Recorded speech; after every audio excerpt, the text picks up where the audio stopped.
paz do Senhor, pessoal. Estamos dando continuidade à matéria de teontologia e agora vamos abordar um importantíssimo assunto dentro dessa matéria, que é acerca da trindade ou da triunidade divina.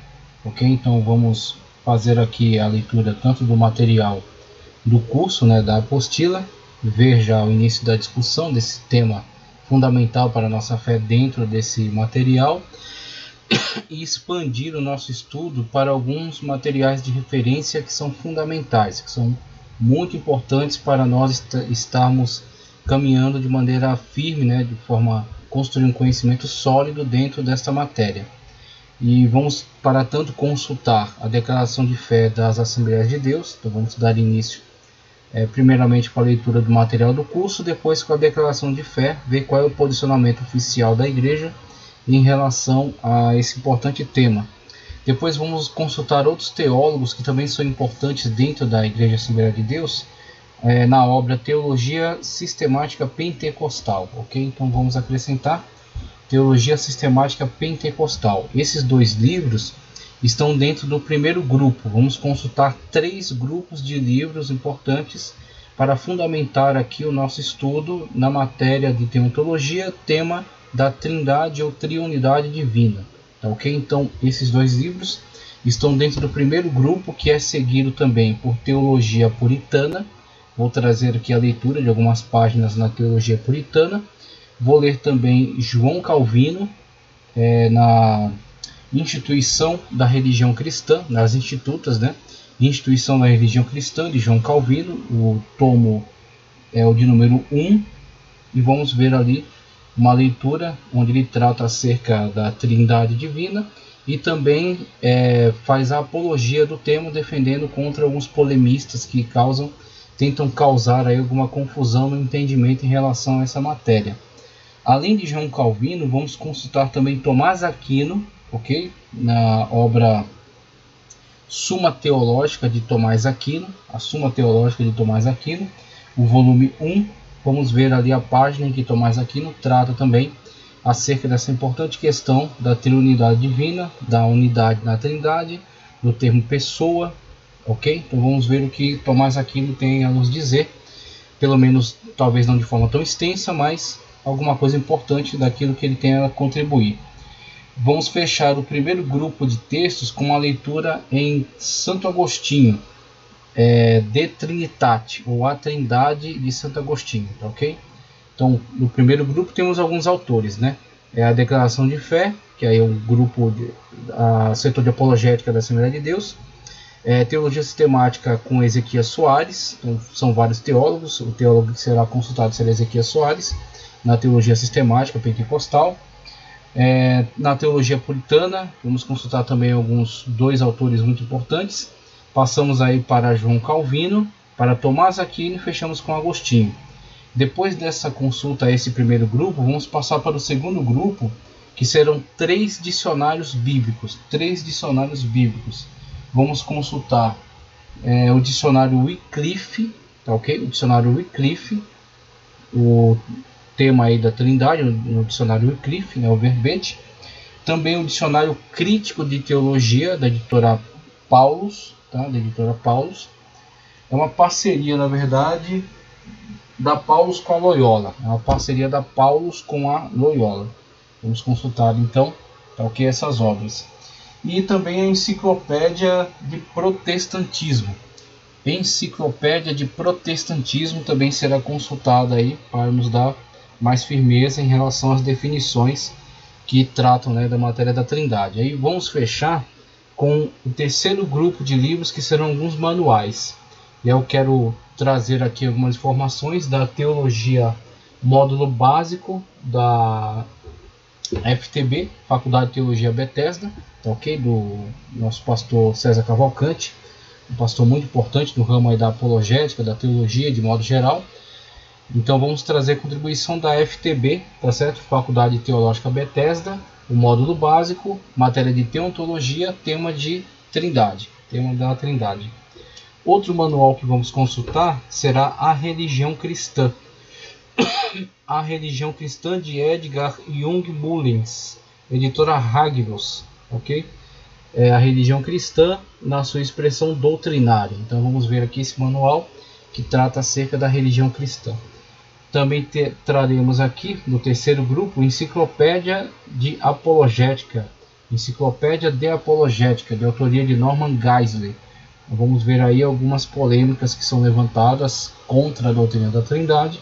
Vamos ver alguns posicionamentos que Norman Geisler traz para fortalecer então o nosso posicionamento bíblico em relação a essa importantíssima doutrina, tá ok? Quero trazer também Guia Wilmington, onde você vai ter uma estrutura de estudo, onde ele encontra os referenciais bíblicos acerca da Trindade e organiza para nós, que o Guia Wilmington, através do método teológico, que é o volume 2, é uma obra importantíssima para nos trazer esta organização para o estudo, para que nós possamos explorar esse tema bíblico com toda a profundidade, né, do texto sagrado. Quero fechar essa contribuição extensa, né, em relação ao tema da Trindade com a leitura da Enciclopédia de Bíblia, Teologia e Filosofia de Champlin. Enciclopédia de Bíblia, Teologia e Filosofia de Champlin, volume 6. Tema da Trindade também será verificado aí, principalmente no verbete que fala acerca do que muitos autores ao longo da história mencionaram, né, acerca da Trindade, como eles se posicionaram a respeito do tema. Ok? Então você vê que temos aí uma grande jornada, né? Vamos dar início com a apreciação aqui do material do curso e depois passar aí para essas riquíssimas contribuições, importantes contribuições.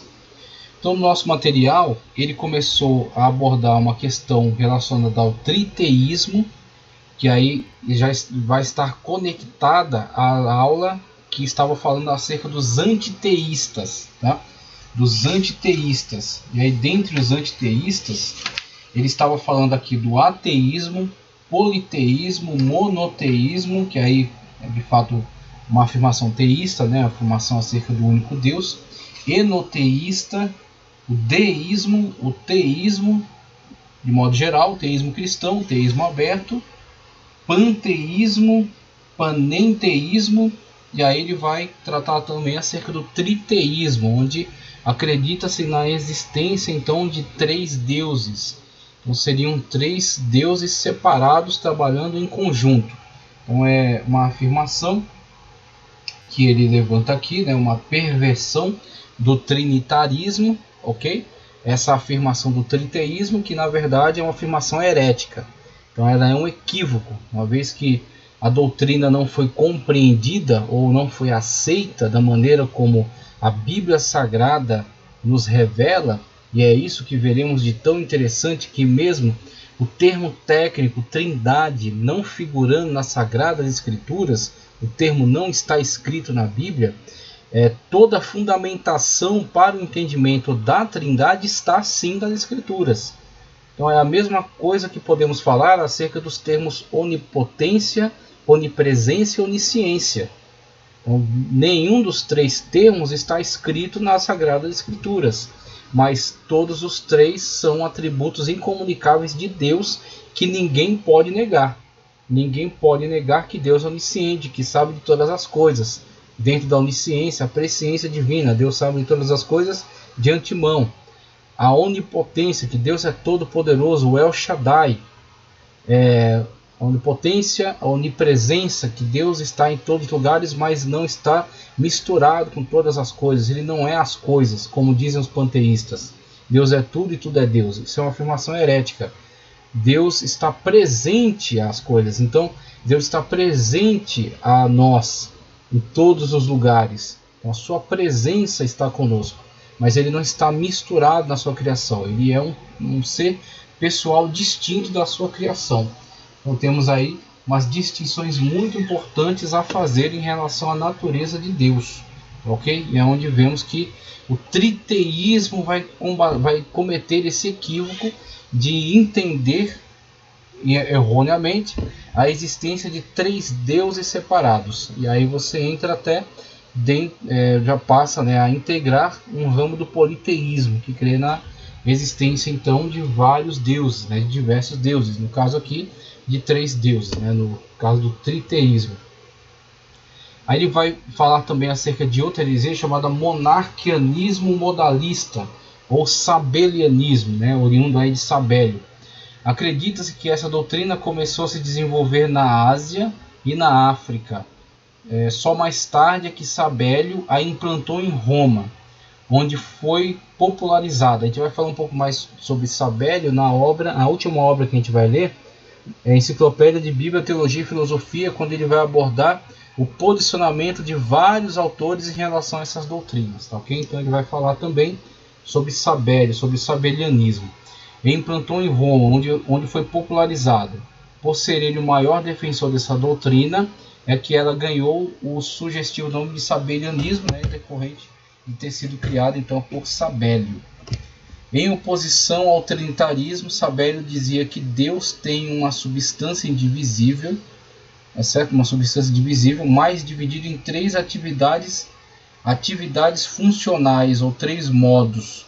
Foi dessa forma que Deus, manifestando-se sucessivamente como Pai, Filho e Espírito Santo, revelando-se de acordo com a necessidade. Ao se valer do termo grego prosopon, face, Sabélio dizia que Deus assumiu três faces, manifestando-se de três maneiras diferentes: Criador, Pai, né? Criador, o Pai, o Redentor, o Filho, e o Conservador da vida, o Espírito Santo. O único ponto em que a doutrina sabeliana satisfazia os cristãos ortodoxos era a afirmação da verdadeira divindade de Jesus Cristo. Mas ao negar a pessoalidade distintiva do Pai, e do Filho e do Espírito Santo, com quem o crente mantinha uma relação pessoal, a quem a adoração e as orações eram dirigidas, ela foi rejeitada pela maioria das igrejas, tanto na Ásia como na Europa. Então você vê o Sabélio, né, que desenvolveu essa doutrina, que veio a ser chamado de sabelianismo ou monarquianismo modalista. Ele falha gravemente ao não entender, não compreender a distinção entre pessoas, a pessoa do Pai, a pessoa do Filho e a pessoa do Espírito Santo, que agem especificamente, cada um à sua maneira e tem a sua própria missão. São distintos então, ok? Mesmo que sejam o mesmo Deus, por ter uma mesma essência. E aí você vai ver os termos hipostases, tá certo? E ousia. Então você tem hipóstases, né? Ou hipostases, as pessoas. Então são pessoas diferentes. O Pai não é o Filho não é o Espírito, ok? Então há três pessoas de fato, três pessoas reais. E o Pai, que é o Criador de todas as coisas, que envia o Filho que traz a redenção, e envia o Espírito, que é o Consolador. Então temos três pessoas. Agora, se nós cedermos aquilo que Sabélio estava afirmando, né, entendendo na verdade que apenas são três faces, ou três manifestações, ou três máscaras utilizadas por uma só pessoa, né, ou três roupas que uma pessoa se utiliza para cada papel, teríamos então na verdade uma contrariedade com as verdades bíblicas. Estaríamos em antagonismo com o que é afirmado pela Sagrada Escritura. Então temos alguns textos que são muito claros ao deixar de uma forma bem distinta a atuação de cada um. Então, por exemplo, é o texto que eu acredito que é mais aberto em relação a essa manifestação, é o do batismo do Senhor Jesus Cristo. Então, o texto para mim é o mais explícito. Quando nós temos o Senhor Jesus Cristo encarnado, tá certo? Então está no seu estado humano.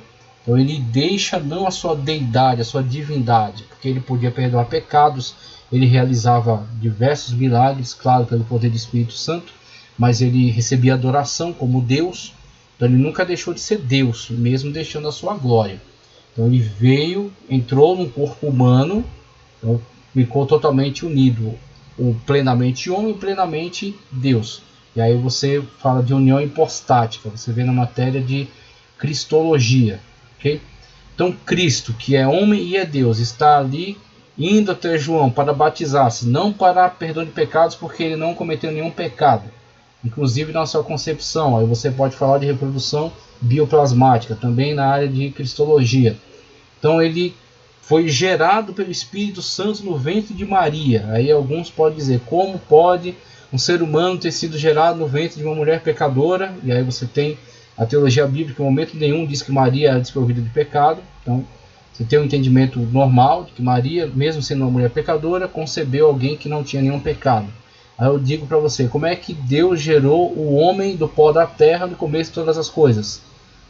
Através da sua palavra, através do seu poder, da sua ação miraculosa. Então o Espírito Santo de Deus, que é Deus, ok? Gerou o Senhor Jesus Cristo no ventre de Maria sem nenhuma contaminação com o pecado.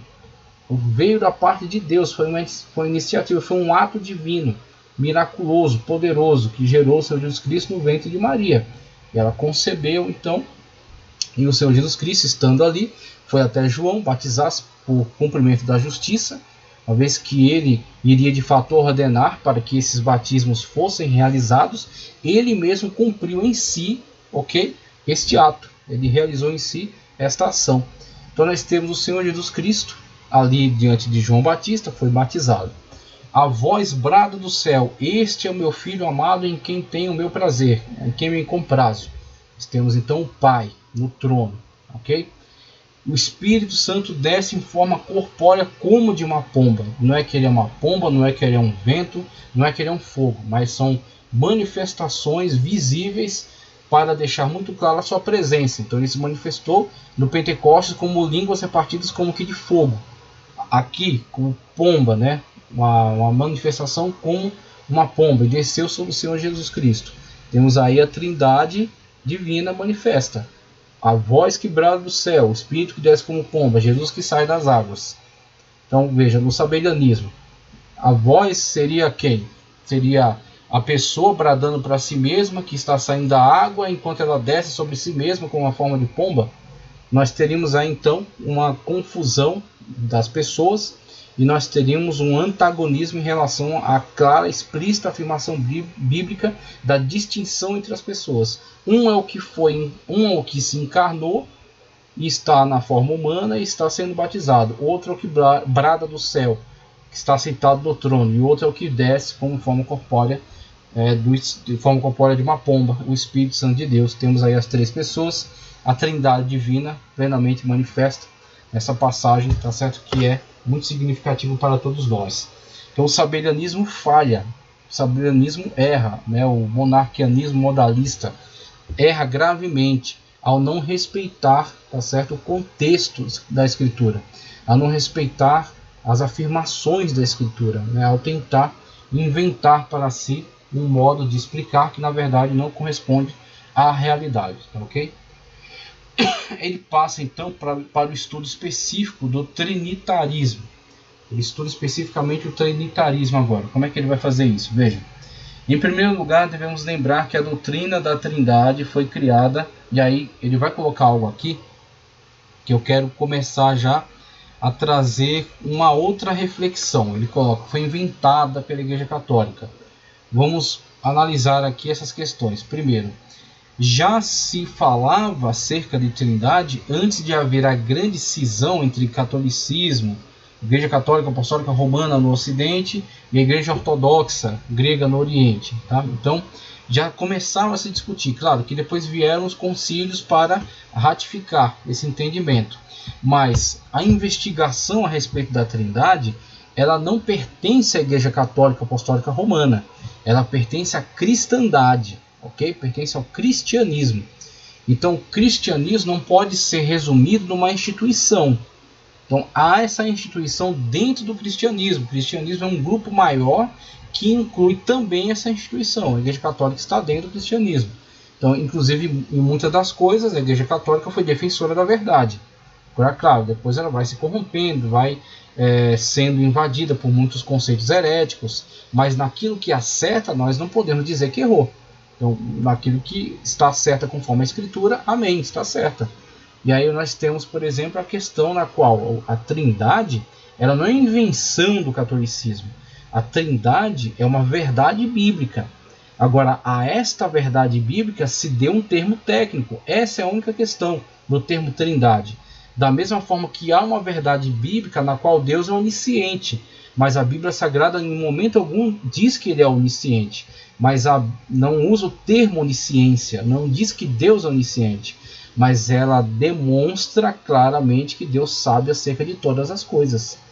que nada está oculto aos olhos de Deus, que Ele é o conhecedor de toda sabedoria. Então, a esta realidade bíblica dá-se o termo técnico onisciência, que Deus é todo poderoso e pode todas as coisas, nenhum dos seus pensamentos pode ser impedido.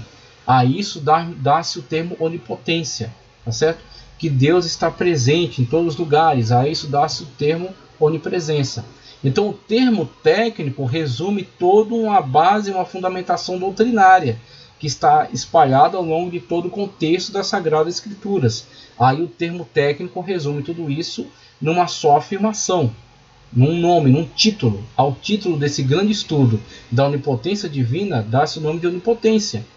Ok? E aí, ao estudo acerca da natureza divina nas três pessoas, com uma só essência, constituindo um só Deus, uma unidade composta, como será dito na matéria de teontologia da FTB, a gente vai trazer também aqui um estudo, a essa unidade composta dá-se o nome Trindade. Então, Trindade é o termo técnico que resume toda a doutrina bíblica da afirmação da natureza de Deus em três pessoas e uma essência. Está na Sagrada Escritura, não é invenção de uma instituição. É isso que queremos deixar bem claro aqui. E aí ele vai discutir aqui acerca do grande pecado dos líderes, né, tanto da Igreja Católica como de outros movimentos, que é absorver muito da filosofia. Aí algumas coisas a se discutir em relação a isso. Por exemplo, o termo igreja. O termo igreja não é original da Bíblia. Então você tem, por exemplo, inclusive há um estudo em introdução ao Novo Testamento, onde fala sobre carral, assembleia, onde fala sobre sinagogue, tá certo? Que aí fala esse termo mais ligado aí ao pós-exílio, ligado às congregações pequenas, né? Onde você tem lá os fariseus atuando, os mestres ensinando, Jesus participando do sinagogue, tá certo? As pequenas congregações. Para o Novo Testamento você vai ter eclesia. Qual é o contexto de eclesia? O contexto de eclesia é o contexto grego, na qual as pessoas deixavam seus afazeres particulares para se reunirem na ágora, que é a praça da cidade, geralmente uma cidade-estado, okay? Uma cidade que se autogoverna. Então eles se reúnem na ágora, onde vão haver discussões, debates políticos para se decidir o destino da cidade. Por exemplo, vamos à guerra ou não vamos à guerra? Vamos cortar comércio, cortar relações com essa cidade ou não?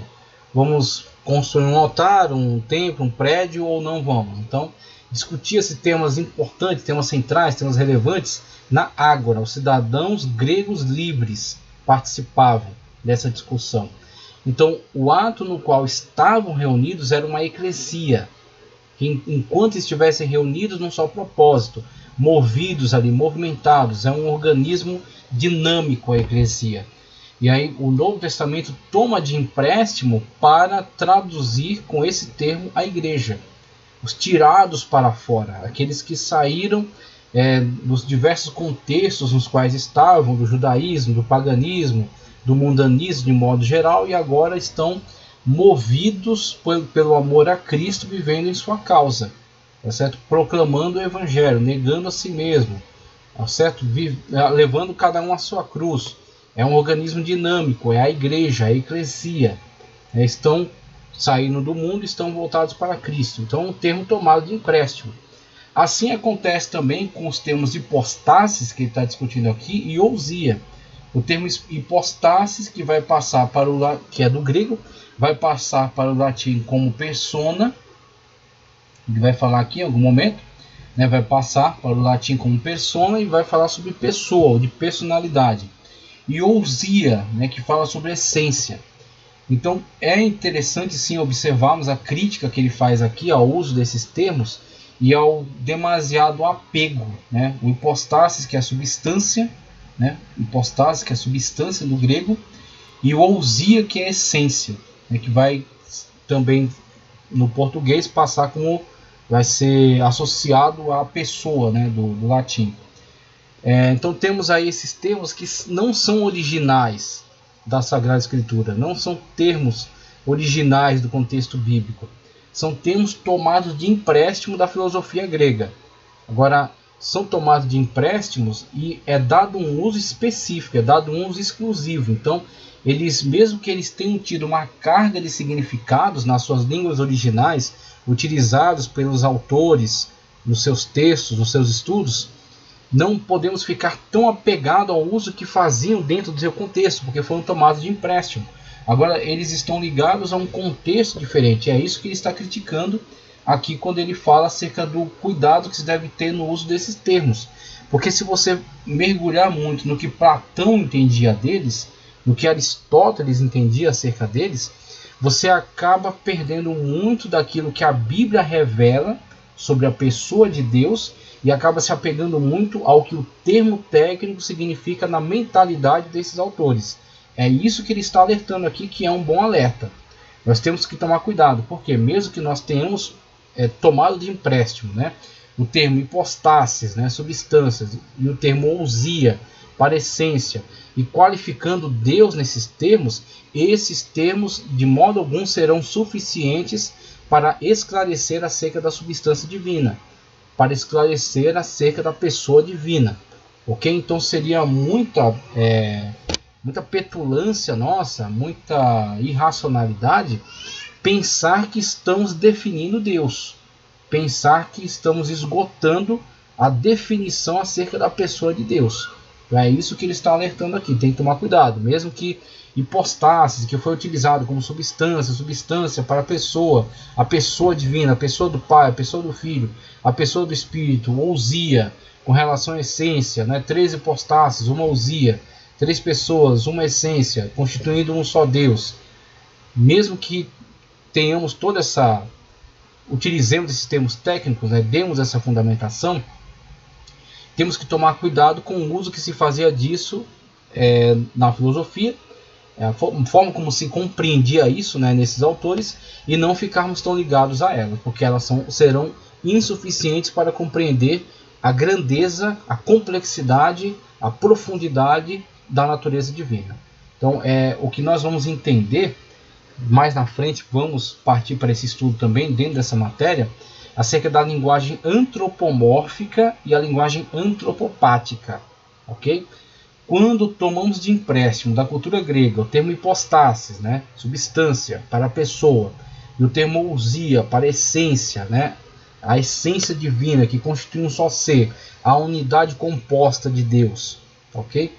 Um só ser, um só Deus, 3 pessoas. Quando tomamos de empréstimo esses termos e aplicamos a Deus, estamos sim utilizando linguagem antropomórfica. Estamos utilizando linguagem antropomórfica. Não estamos falando na linguagem do próprio Deus. Não estamos usando a capacidade de conhecimento, a profundidade de conhecimento do próprio Deus. Não. Estamos empregando a nossa capacidade de conhecimento, de entendimento, nossa capacidade cognitiva, tá ok? Para tentar entender Deus. O caminho é de nós para Deus. Essa que é a questão. E aí, quando fazemos o caminho de nós para Deus, certamente estamos diminuindo Deus ao nosso mundo. Estamos trazendo Deus à nossa realidade. Não estamos falando de Deus na realidade de Deus, porque não conseguimos compreender, não conseguimos alcançar, não temos essa capacidade. Então estamos fazendo ao contrário, trazendo Deus para a nossa. Então, pegando termos empregados na filosofia, empregado até em alguns livros antigos, né, em algumas línguas antigas, como é o grego, né, no qual o Novo Testamento foi escrito, estamos empregando esses termos que são puramente humanos, tipicamente humanos, que expressam, né, entendimentos humanos acerca de determinadas situações, e estamos tomando de empréstimos e apregando a Deus. Quando empregamos isso a Deus, uma coisa eu tenho certeza, é insuficiente. Deus não está totalmente explicado nesses termos. Deus não está totalmente entendido, compreendido nessa construção, vamos dizer assim, nessa construção teológica, né? Então estamos explicando algo acerca de Deus, subordinados à Escritura. Esse é o diferencial. Por que nós vamos ter algum progresso nisso aqui? Por que nós vamos ter algum sucesso? Porque nos subordinamos totalmente às Sagradas Escrituras. Naquilo que as Sagradas Escrituras falam acerca do Pai, falam acerca do Filho e falam acerca do Espírito. e quando falam acerca de haver um só Deus. Então, toda a nossa diretriz vem da Escritura. Nós caminhamos por essas trilhas aqui, por esse caminho tão difícil, tão perigoso, tão complicado, orientados pela bússola da Bíblia Sagrada. Se saíssemos dela, com certeza nós seríamos incluídos entre os hereges. Teríamos um entendimento totalmente equivocado. Mas como, mesmo pegando esses termos de empréstimo, mesmo aplicando a Deus numa linguagem antropomórfica, né, tentando entender Deus com uma mente humana, limitada, né, falha, mesmo assim conseguimos entender aquilo que é suficiente para nós, aí é onde entra a questão.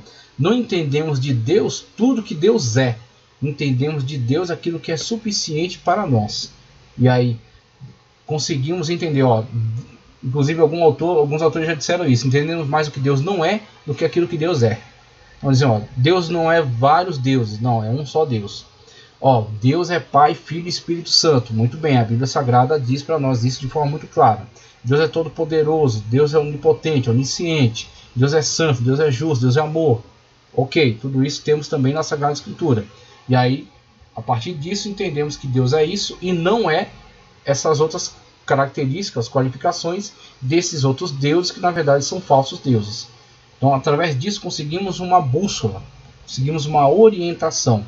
Mas é uma orientação para entendermos algo suficiente acerca de Deus, para que nós possamos crer, adorar, nos submeter a esse Deus maravilhoso, todo-poderoso, e, por meio da fé, esperar pelo momento em que teremos um conhecimento total, um conhecimento pleno, um conhecimento perfeito.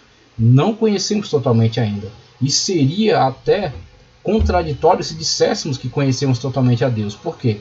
Porque Deus seria limitado então à nossa capacidade humana caída, defeituosa, limitada pelo pecado.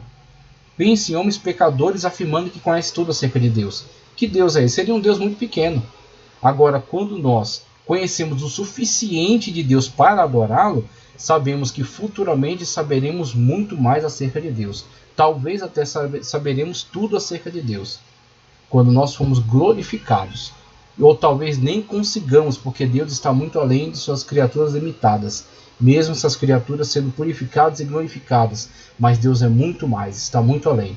Para você entender o que estamos fazendo, tomamos alguns termos de empréstimo, né? O hipostasis para a substância, pessoa do Pai, pessoa do Filho, pessoa do Espírito, ousia, essência, uma só essência, os três pessoas mais uma só essência, três pessoas mais um só Deus, a trindade ou a triunidade divina. Ok, então isso é o entendimento tomado de empréstimo dessas linguagens, né, desses termos técnicos da filosofia, trazidos para a teologia, subordinados à orientação bíblica, aplicados como linguagem antropomórfica a Deus. Então pronto, chegamos a um entendimento humano orientado pela Escritura sobre Deus. Agora, isso é tudo de Deus? Não. Isso é talvez um fragmento de Deus, porque Deus é muito mais do que isso. Então entendemos o suficiente para adorar, para crer, mas não entendemos totalmente. Mas aquilo que entendemos, com certeza, é abençoador para a nossa vida.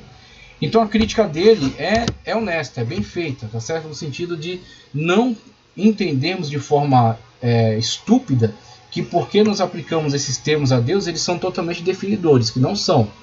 O hipostasis, tá? A ousia, são termos tomados de empréstimo e construídos para que nós tenhamos pelo menos algum entendimento, mas não entendimento total.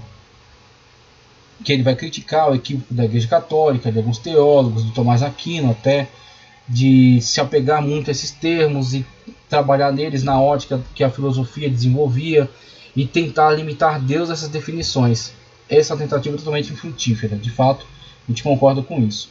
O principal propósito dos reformadores foi estabelecer uma dogmática cristã puramente bíblica. Aí ele vai colocar que os reformadores começaram com uma reforma total, né, com os 5 pontos, né, sola escritura, sola fide, que ele dá mais ênfase aqui, só que em algum momento eles cedem. Aí vamos pensar melhor acerca disso aqui. Não é tanto a questão de que eles desanimaram e cederam e deixaram pelo que já havia sido construído com Agostinho e Tomás Aquino. Não é tanto por isso, mas sim, e eu acredito nisso, que olha, isso foi o máximo que conseguiram chegar.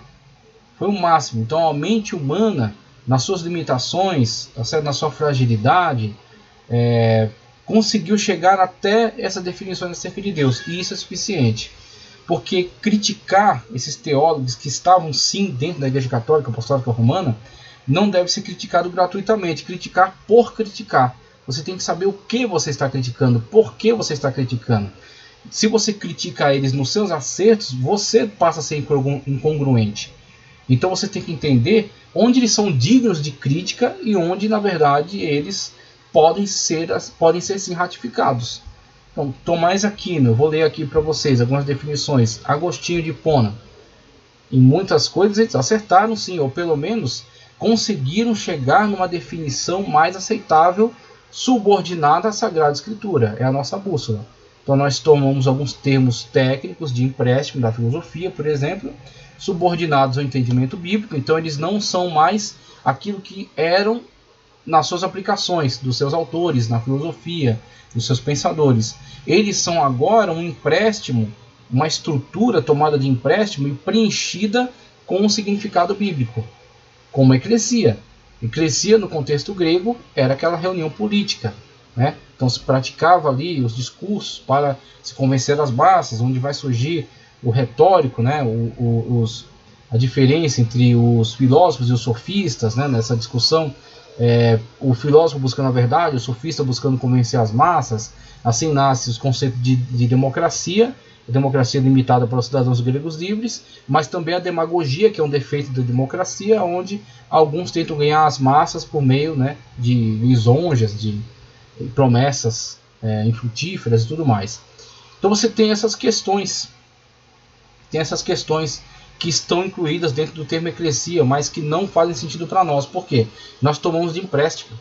Então você quer essa estrutura, o termo eclesia, né, essa ideia geral, de tirados para fora, de reunião, de união, pessoas unidas no mesmo propósito e tal.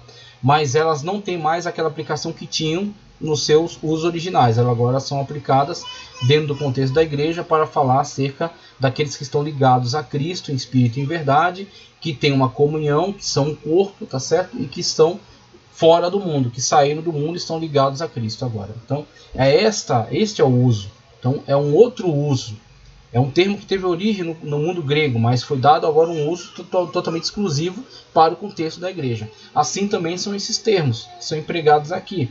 Então eles foram tirados do seu uso original, o hipostasis e o ousia, aplicados a Deus nessa linguagem antropomórfica, tá certo? E esses grandes teólogos, de fato, construíram as definições possíveis mais fiéis à declaração bíblica. Assim, os reformadores, creio eu, olhando para essas definições, acreditaram que não seria necessário uma crítica tão dura, tão pesada, uma desconstrução dessas definições, uma vez que, olhando-as orientado, subordinado à Sagrada Escritura, você poderia então acreditar que elas são boas definições sim, ok? Então, eu acredito que a questão aí não é tanto de simplesmente ceder, né, à pressão desse peso, né, desse peso intelectual, mas sim, de fato, chegar a uma concordância que de fato são boas definições, não são definições perfeitas nem totais, mas são boas, ok? É o suficiente para nós. Não concordamos com a aplicação filosófica dos termos hipostasis e ousai, usados para qualificar a Trindade, porque não acreditamos que Deus seja composto de qualquer elemento conhecido. Muito bem, então vejam, os termos hipostasis e ousia, o ousai que ele coloca aqui, que de fato se referem a substâncias que estão dentro do contexto humano, assim o são no seu uso original. A questão aqui sempre, foram tomados de seu uso original e aplicados de uma forma agora modificada. Apenas a estrutura, né, deles está sendo utilizada, que é uma distinção, tá certo? Entre pessoas, né, entre hipostásis, conforme ele coloca aqui, né? Então, a substância, o hipostásis, a pessoa, e ousia, a essência. 3 hipostásis, 3 pessoas que podem ser vistas distintamente. Então você sabe quem é o Pai, qual é a sua atuação, sabe quem é o Filho que foi enviado, a redenção, sabe quem é o Espírito que procede do Pai e do Filho, consolação, certo? Então você sabe quem são cada uma das pessoas e se volta para cada uma delas e adora cada uma delas como único Deus, porque mesmo 3 pessoas compartilham uma só essência, né? Ousia ou sai, que ele coloca aí. Então, tudo bem, ele não concorde com o que expressam esses termos nos seus usos originais, mas não estão sendo mais empregados em seus usos originais.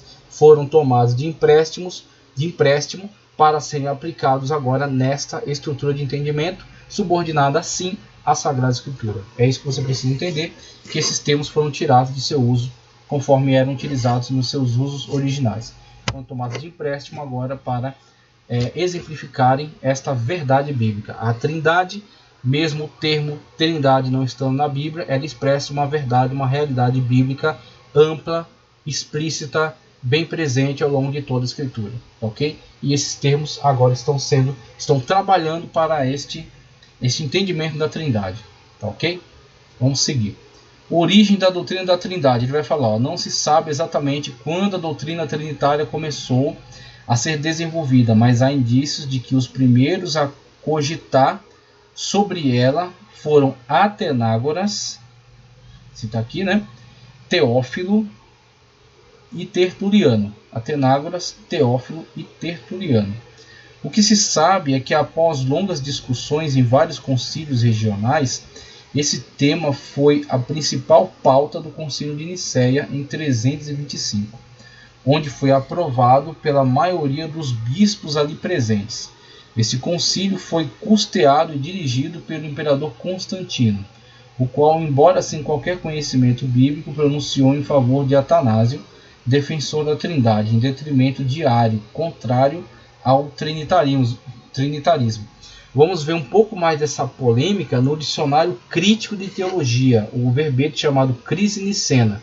Okay? Então vamos ver um pouco sobre estas acaloradas discussões em torno da doutrina da Trindade, o Concílio de Nicéia, que era a reunião dos bispos da época para deliberarem, debaterem, exporem as questões e chegarem a um consenso. Claro que muitas das vezes não houve um consenso universal, houveram dissidentes, né, alguns que ficaram, que se dividiram, né, se apartaram, mas aquilo que ficasse decidido no concílio ficava então como doutrina da igreja a ser aplicada, né, em todas as igrejas cristãs que estavam ligadas então àquele concílio, né, que estavam ligadas então naquela comunhão, tá, ok? E aí temos a questão de Constantino, e sempre que é citado, né, desperta aí uns temores, né, em relação a Constantino, sua interferência na igreja e tudo mais. Mas olhando para alguns documentos históricos, o que você entende é que Constantino, que foi um grande político da época, Roma que já estava enfraquecida, que ele deu um pouco mais de sobrevida a Roma, a sua associação ao cristianismo, por de fato ter alcançado um grande volume populacional e ser agora um peso de influência no Estado. Então, quando Constantino se aproxima do cristianismo, acredito eu que ele está olhando num viés político, está buscando apoio, tá certo? Para que Roma não venha a sucumbir tão rapidamente. Você tem elementos cristãos presentes em todas as camadas sociais e assim, não necessariamente impondo o cristianismo, mas sim interrompendo a perseguição ao cristianismo, tá certo? Então, quando você tem a cessação, né, do edito, né, acho que edito de Milão, se não me engano, a promulgação, né, do edito de Milão, né, que você tem uma imposição do cristianismo a todos os povos, como é dito em alguns momentos por aí, o que é totalmente errado. O que você tem é uma cessação que havia da autorização, às vezes da ordem, para a perseguição do cristianismo. Então você tem a cessação da perseguição do cristianismo e até a devolução de alguns bens que haviam sido sequestrados, né, e tudo mais. Então o apoio, né, para que eles de fato possam construir suas catedrais, suas igrejas e por aí vai. Então eles passam a ter liberdade agora no Império, eles passam a não ser perseguidos, né, serem autorizados, passam a compor, né, o panteão de religiões agora do Império Romano. Então Roma olha para os cristãos agora como um aliado, né, pelo menos em alguns momentos. E aí Constantino permite então o concílio, e ele coloca aqui o voto de Constantino como tendo esse peso, mas na verdade Constantino não tinha tanto poder assim na igreja, ok? Ele de fato ele liberou os cristãos para que coexistissem, né, de maneira livre, eles crescessem, eles se reunissem, eles fizessem esses concílios, ok?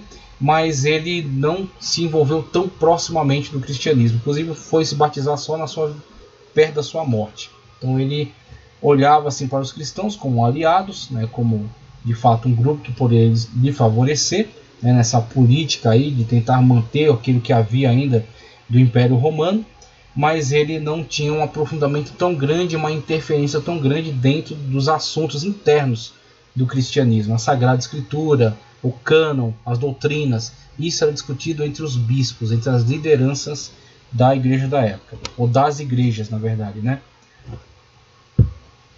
De acordo com alguns críticos, o que pesou na decisão de Constantino não foi a questão teológica, mas a questão política. Acredita-se que seu único propósito era manter a unidade da igreja.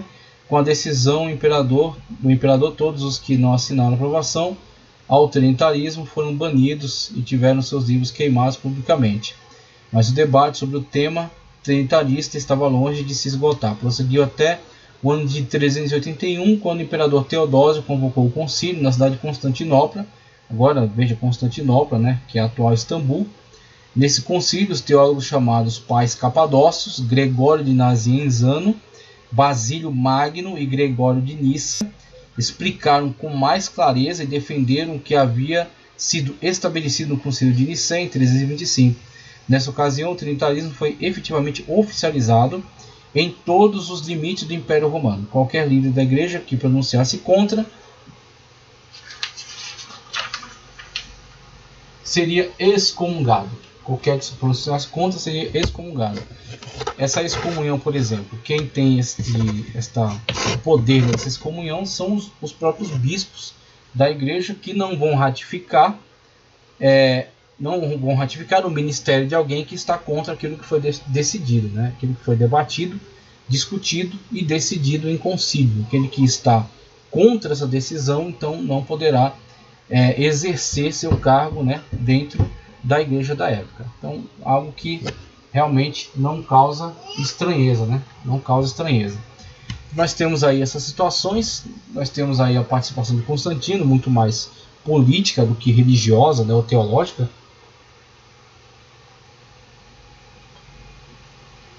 E a importância dos concílios para a decisão sobre esses temas polêmicos e para a igreja poder estar firmar uma doutrina, né? Firmar um entendimento que não venha a ser contraditório, para que heresias não venham a destruir a verdade do Evangelho. Então, foram de fato necessários alguns concílios, importantes concílios. Nem todos foram necessários, nem todos chegaram a conclusões bíblicas, ok? Então você tem Lutero questionando muitos desses concílios, mas alguns de fato foram muito relevantes para a fé. O Concílio de Nicéia, o Concílio de Calcedônia foram muito importantes para a cristandade, porque trouxeram à baila discussões que estavam sendo levantadas, algumas hipóteses, né, foram questionadas à luz da Sagrada Escritura, e com muito debate, muita discussão, entendimento entre a maioria, puderam então definir aquilo que estava conforme a Escritura e aquilo que estava fora da afirmação bíblica. E assim puderam defender, né, a doutrina, a sã doutrina, contra muitas heresias que estavam se levantando na época. Então você tem o arianismo, que não crê que Jesus Cristo seja Deus, okay? Que não crê, consequentemente, na Trindade, e que hoje é ressuscitado pelo movimento dos TJ, dos Testemunhos de Jeová.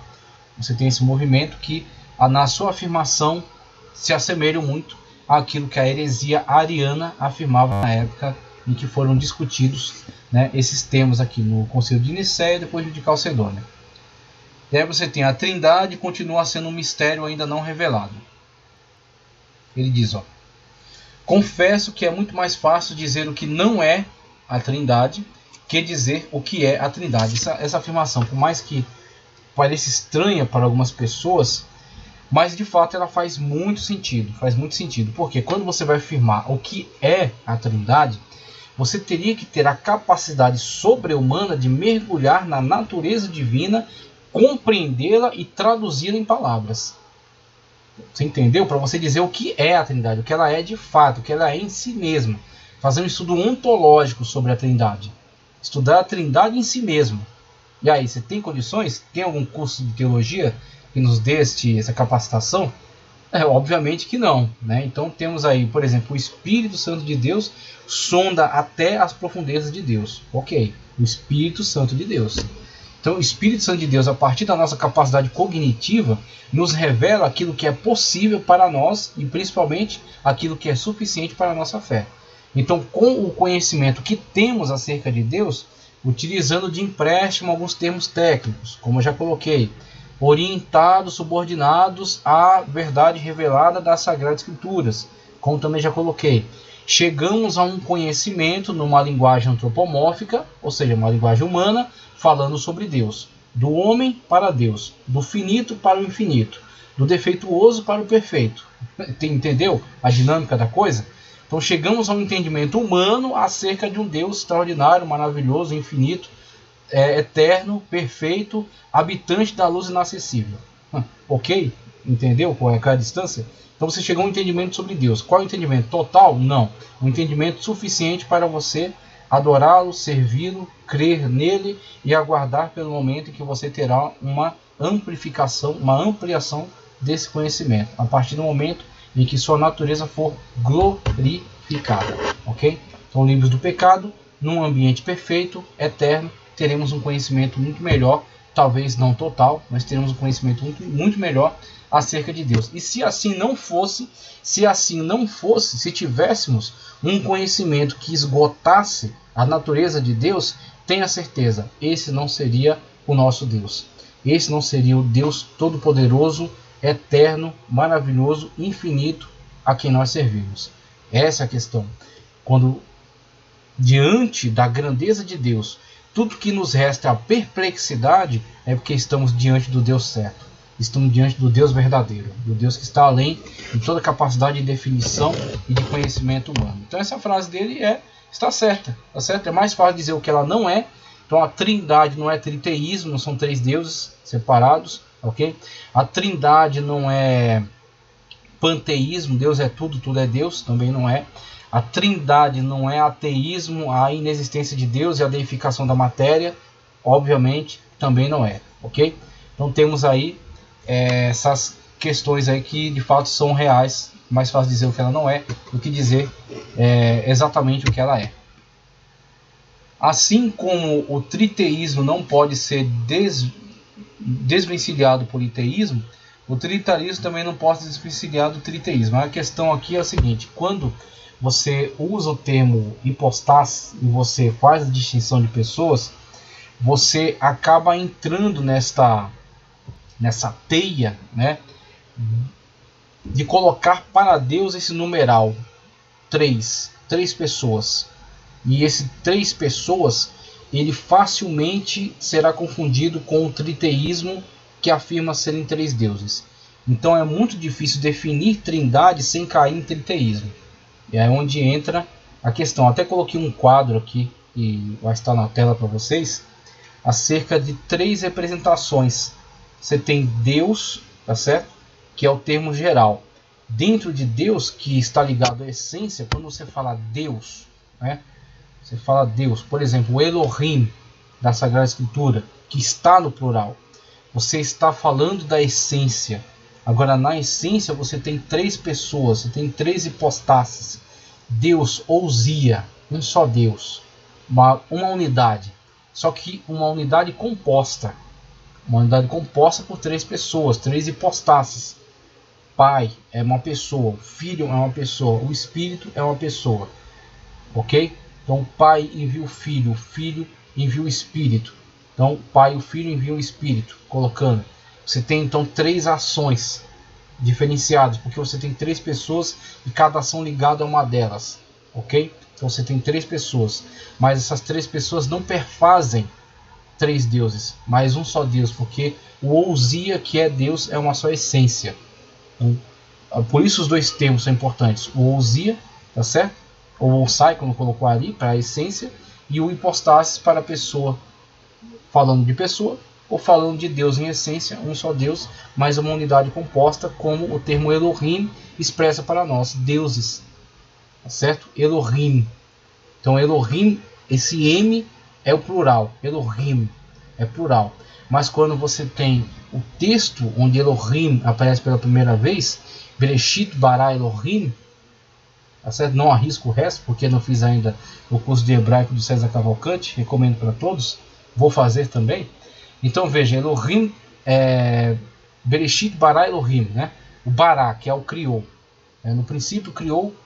Aí você tem Elohim plural, mas bara singular, criou. Por que criou singular e não está errado? Porque é um só Deus. E por que tem um plural ali? Antigamente os judeus traziam outras explicações, como plural majestático, por exemplo. Mas para nós que temos a verdade integral da Sagrada Escritura na sua revelação, nós sabemos por que Elohim, nós sabemos por que plural. Porque Deus, que é um só, uma unidade composta, em si tem três hipostáses, Pai, Filho e Espírito Santo. Inclusive ele exemplifica aqui, falando desse risco, né, do trinitarismo ser na verdade definido como triteísmo, e quando ele coloca aqui ele até dá algumas dificuldades até matemáticas para o esclarecimento da trindade, dizendo que 1 mais 1 mais 1 são 3. Depende da matemática que você aplica, porque 1 mais 1 mais 1 são 3, mas 1 vezes 1 vezes 1, 1. Olha que coisa extraordinária. Matematicamente também é lógico, também faz sentido. 1 vezes 1 vezes 1, 1. Você tem 3 vezes o número 1. Mas o resultado será apenas 1. Impressionante, né? Como a matemática também nos exemplifica acerca dessa realidade extraordinária da trindade divina, da triunidade. Aí em tela você tem a trindade, primeiro expressa ali, o triteísmo, que aí você tem uma divisão total de Pai, Filho e Espírito, ok? Então 3 separados trabalhando em conjunto, é apenas um time, né? Então 3 pessoas se juntaram para fundar esse time, organizar esse time e trabalhar dessa maneira. E no final você tem ali a outra heresia, é uma heresia modalista, expressada aí pela Voz da Verdade, o grupo Voz da Verdade, que é na verdade uma perigosa heresia que zomba da doutrina da Trindade. Então é difícil entender como uma igreja pode cantar um hino de um grupo que zomba da Trindade, que zomba de Deus, porque Deus é triuno.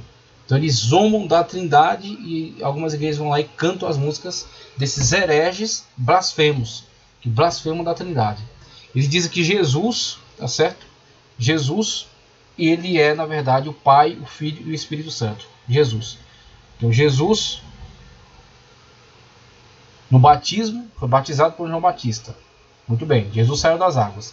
Aí Jesus brada do céu: Tu és meu filho amado. Jesus brada para Jesus: Tu és meu filho amado. E Jesus também desce em forma corpórea como pomba sobre Jesus. Então você tem aí o absurdo da heresia modalista, dessa modalidade aí do Voz da Verdade, né? Na qual ele diz que Jesus ele faz uma hora o papel de pai, outra hora o papel de filho, outra hora o papel de espírito. Ele vai trocando de máscara, né? Ou trocando de roupa, fazendo esses 3 papéis, tá ok? Então você tem essas expressões heréticas ali.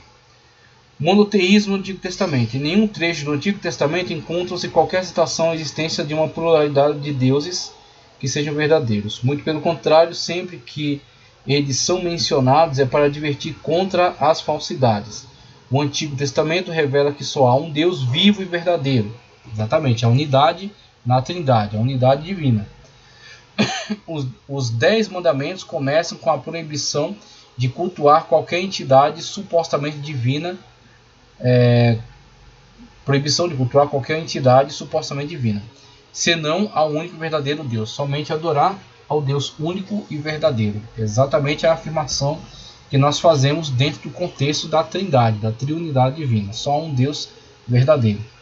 Monoteísmo no Novo Testamento. O Novo Testamento também declara a existência de um único Deus vivo e verdadeiro, excluindo a possibilidade da existência de qualquer divindade digna de ser venerada pelo homem. Muito bem, continua, né? A mesma questão em torno da unidade divina também no Novo Testamento. A Trindade no Antigo Testamento. Veja, ele vai exemplificar com algumas declarações bíblicas.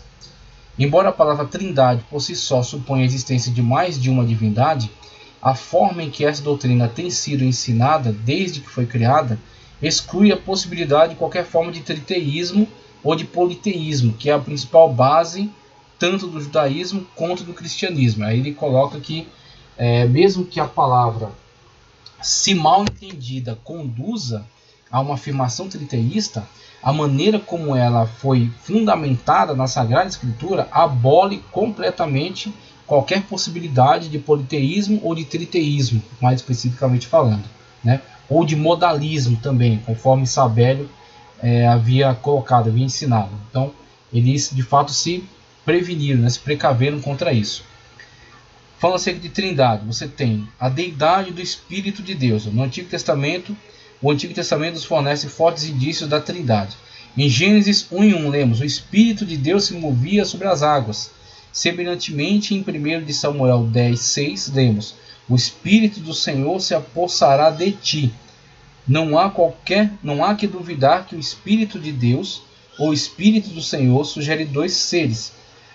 Pois se a revelação não quisesse sugerir isso, poderia simplesmente usar outras sentenças, tais como a manifestação de Deus, a glória de Deus, o poder de Deus, a influência de Deus. Então ele está dizendo, olha, de fato, há o Espírito de Deus, que é Deus, tá certo? Espírito de Deus, que é uma pessoa, distinta do Pai, que também é uma pessoa. Então você tem a pessoa do Espírito, você tem a pessoa do Pai e você tem a pessoa do Filho. As três revelações estão presentes desde o Antigo Testamento. A revelação acerca das três pessoas está presente desde o Antigo Testamento, sendo aqui revelado o Espírito. Ele também vai falar acerca do Messias, né, do Filho, da sua revelação pré-encarnação, tá, ok? Essa revelação antes de se encarnar, ok? E a revelação acerca do Pai, que também é tranquila ao longo de todo o contexto bíblico. Quando relacionamos com o ser humano, sabemos que estamos diante de uma única pessoa. Mas quando essa pessoa é analisada ontologicamente, descobrimos que ela é composta de corpo, alma e espírito. Ele faz uma afirmação tricotomista, né, que é uma afirmação fundamentada, baseada, né, nos contextos bíblicos, que falam acerca de corpo, de alma e de espírito. E assim temos, mesmo que é uma pessoa só, mas ela tem uma composição trina. E Agostinho até usa isso no livro A Trindade, a falar acerca das diversas trindades. As diversas trindades expressas ao longo de toda a natureza. Numa pessoa só com quem você fala, você tem ali um corpo, você tem uma alma e tem um espírito. Somente naquela pessoa que é uma unidade composta. Então nós temos aí alguns exemplos, claro, insuficientes, imperfeitos, mas são exemplos. São exemplificações da natureza da trindade. Tá, ok? A Bíblia está repleta de passagens onde nos faz saber que o homem é uma unidade composta. Ele vai seguir dando outros referenciais aí. O Messias prometido, em Isaías 9:6 lemos: porque um menino nos nasceu, um filho se nos deu. Isso, o governo está sobre seus ombros. E o seu nome será maravilhoso, conselheiro, Deus forte, Pai da eternidade. Veja só, príncipe da paz. Este é o texto mais incisivo do Antigo Testamento que evidencia a divindade de Cristo, porque estava falando sobre encarnação.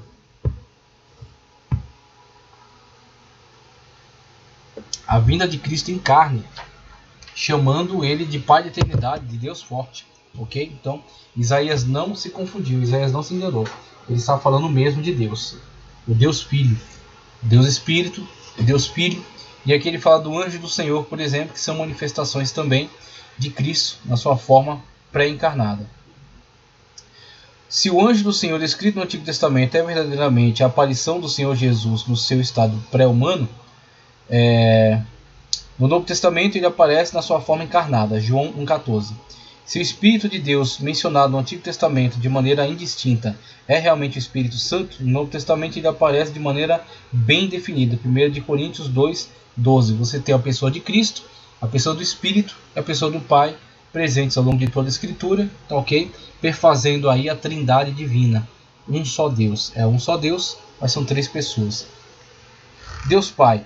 Em primeiro lugar, o termo Pai não significa superioridade, mas funcionalidade. Isso aqui é interessante, essas definições.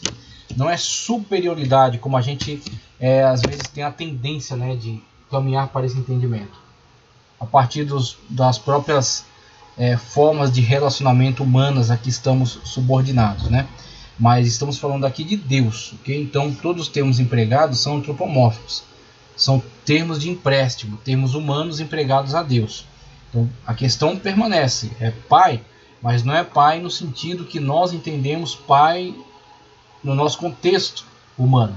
É Pai, Deus. É Filho, Deus. É Espírito, Deus. Não há subordinação entre eles. Não há relação de inferioridade entre eles. Há uma relação de submissão, mas essa submissão não por inferioridade, tá certo? Mas por missão. Eles se dispõem a realizar esta missão. Cristo se dispõe a descer até nós, encarnar, obedecer até a morte de cruz, tá certo? Entregar seu sangue na cruz do Calvário e morrer por nós. O Espírito se submete também à missão de vir até nós, convencer o mundo do pecado, da justiça e do juízo, tá certo? E caminhar conosco, nos conduzindo até as mansões celestiais, sendo Ele em nós o selo da promessa, aquele que nos predestina à vida eterna, ok? Então temos missão. Essa submissão, ela está vinculada à missão. Essa subordinação está ligada à missão e não a qualquer conceito de inferioridade que haja entre eles. São co-eternos, são co-iguais, são co-poderosos, tá certo? Como o próprio concílio, né? Assim votou, assim colocou esses termos.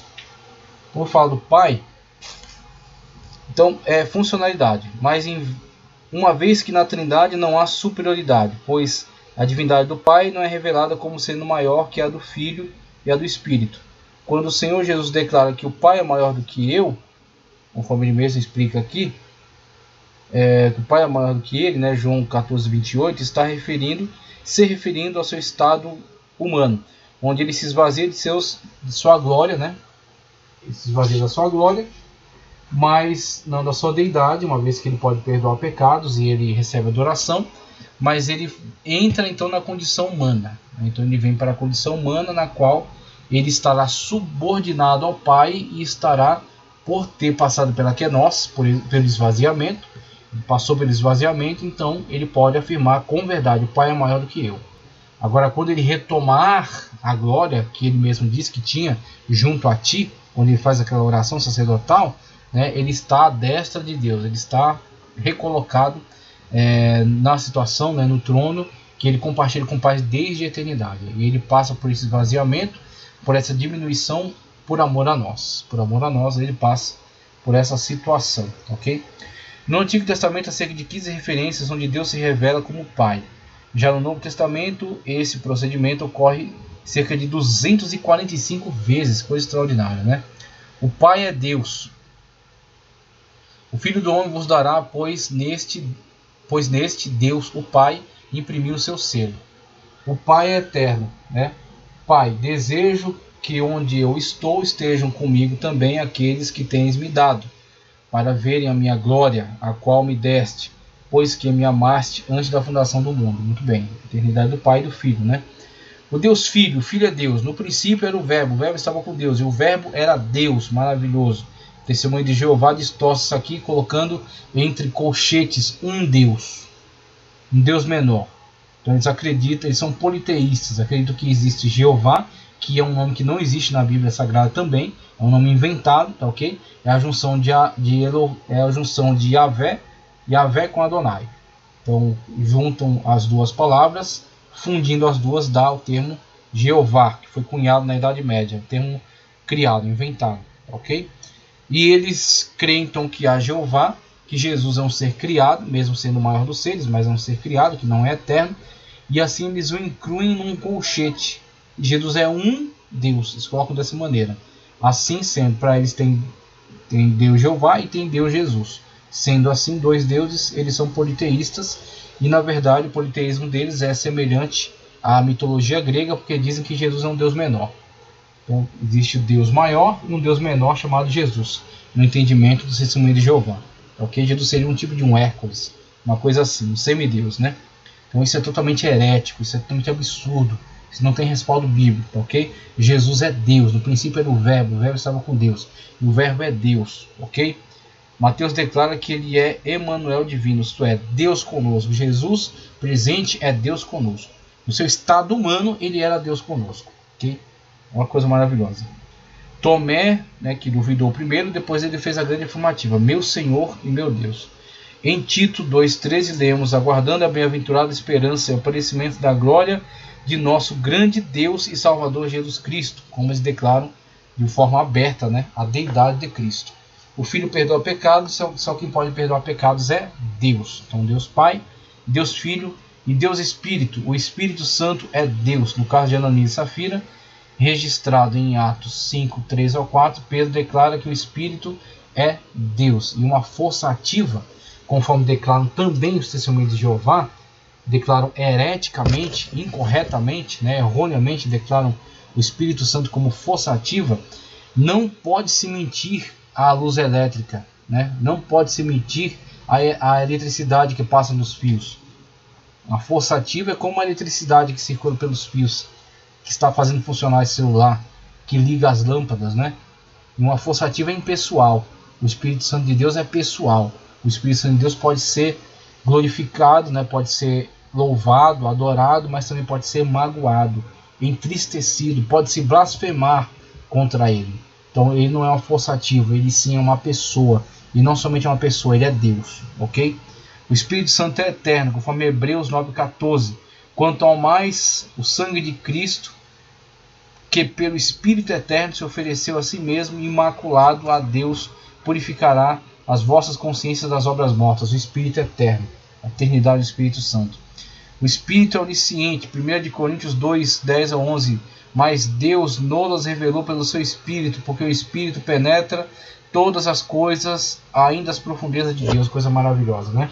Somente um ser como ele pode penetrar e conhecer e nos revelar naquilo que conseguimos apreender dessa revelação, pela nossa capacidade cognitiva, nos revelar as profundezas de Deus, porque ele é onisciente, onipresente, onisciente e onipotente.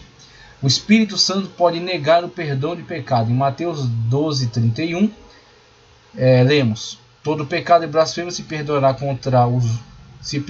aos homens, mas a blasfêmia contra o Espírito não será perdoada. Maravilhoso. Você tem Deus que somente ele pode perdoar pecados. E o Espírito Santo contra quem se blasfemar não perdoará. Porque o Espírito Santo é que convence o homem do pecado, da justiça e do juízo. E se alguém, de modo consciente, que a única forma que se pode blasfemar contra o Espírito Santo de Deus é de forma consciente. Então alguém na sua plena consciência acerca de quem é o Espírito Santo de Deus, e mesmo assim deliberadamente, utilizando mal o seu livre-arbítrio, abre a boca para blasfemar contra ele, não obterá perdão. Porque só se obtém perdão, tá certo? Por meio do convencimento do Espírito. Blasfemando contra o Espírito não há possibilidade de perdão. A Trindade manifestada junta no batismo de Cristo, como eu já falei, no ensino do Senhor Jesus, lemos: eu rogarei ao Pai, e ele vos dará outro Consolador, a fim de que esteja para sempre convosco. O Senhor Jesus era o Consolador dos discípulos, mas agora com a sua retirada, ele promete aos discípulos que iria rogar ao Pai. Veja, Cristo, que é o Consolador do Espírito dos discípulos agora, ele roga ao Pai, tá certo? Deus Pai, que envia o Deus Espírito. Coisa maravilhosa, né? A Trindade, a Trinidade manifesta no ensino de Cristo. Na forma do batismo, porque as pessoas são batizadas em nome do Pai, do Filho e do Espírito Santo. Na bênção apostólica, né? Que a graça de Cristo, o amor de Deus e a consolação do Espírito seja com todos, em nome do Senhor Jesus, né?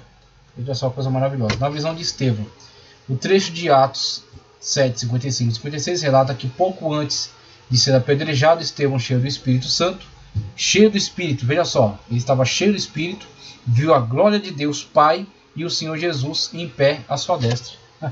Coisa extraordinária, né? O Espírito estava nele, e quando está nele, abre-lhe a visão para que veja Deus Pai e Cristo que está à destra, né? O trono de Deus, para que ele veja o trono de Deus Pai e Cristo que está à destra. Eu vou ler a conclusão e vou passar para os materiais que eu quero trazer aqui como contribuição, os 3 grupos de materiais. Veja só, a conclusão da nossa apostila aqui, onde estamos conduzindo o estudo, né? Material da CETAD, Pastor Expedito Marinho. Veja só, embora o Pai, o Filho e o Espírito Santo sejam iguais em natureza e atributos, sempre se revelam na Bíblia da seguinte escala. Na seguinte escala: o Pai é o primeiro, o Filho o segundo e o Espírito o terceiro. O Filho é do Pai, e o Espírito Santo é do Pai e do Filho. O Pai envia o Filho, e o Pai e o Filho enviam o Espírito Santo. O Pai opera através do Filho, e o Pai e o Filho operam através do Espírito Santo. Essa ordem nunca aparece de forma invertida. Nunca se diz que o Filho envia o Pai, nem que opera por meio dele, e jamais se diz que o Espírito Santo envia o Pai ou o Filho, ou que opera por meio deles. Você percebe aqui o que significa funcionalidade. Por isso que são três pessoas distintas, cada uma tem a sua função. As três são co-eternas, co-poderosas, co-iguais, substancialmente, não há inferioridade entre um e outro, ok? Mas há função. Então essa funcionalidade aparece ao longo de toda a Escritura e ela é mantida assim, e nós não vemos a revelação bíblica favorecer o entendimento de qualquer outra maneira, mas somente dentro desse plano de funcionalidade. Na Trindade também não há reciprocidade de adoração. O Pai não adora o Filho. Uma coisa extraordinária. O Filho nem o Espírito. O Pai não adora o Filho. O Pai não adora o Filho nem o Espírito Santo. O Filho não adora o Pai nem o Espírito. O Filho não adora o Pai nem o Espírito. O Espírito Santo não adora o Pai nem o Filho. O Filho só aparece adorando o Pai no seu estado humano, mas nem antes nem depois da sua humanização há qualquer relato sobre esse procedimento maravilhoso. Não adoram um ao outro porque um não é o Deus do outro, tá certo? E sim, são um só Deus. São três pessoas, mas são uma só essência, sendo um só Deus. Três hipostáses, uma ousia, ok? Em síntese, se por um lado concluímos que a Bíblia inteira está permeada pela Trindade, por outro temos que admitir que na Terra não existe nenhum vocábulo. É este o ponto da crítica dele, que é de fato muito verdadeiro, que é muito real, que tem que ser de fato percebido. Que não há admitir que na Terra não existe nenhum vocábulo humano que possa ser usado para explicá-la de forma inteligível e racional. Essa é a questão. Sei que a Trindade existe porque a Bíblia atesta essa certeza, mas por outro lado, sei também que o seu existir não é como eu penso, nem como têm dito os teólogos. Tentar explicá-la pelos expedientes da inteligência analítica é como tentar enxugar gelo. Para nós, a Trindade sempre será uma realidade divina envolta em muitos mistérios. E uma vez que ninguém pode explicá-la de maneira que não permaneça nenhuma dúvida, devemos aceitá-la pelos expedientes da fé. Muito bem, a fé conduzida pela Sagrada Escritura. Pois a fé transpõe barreiras, seus expedientes começam e terminam os recursos da mente.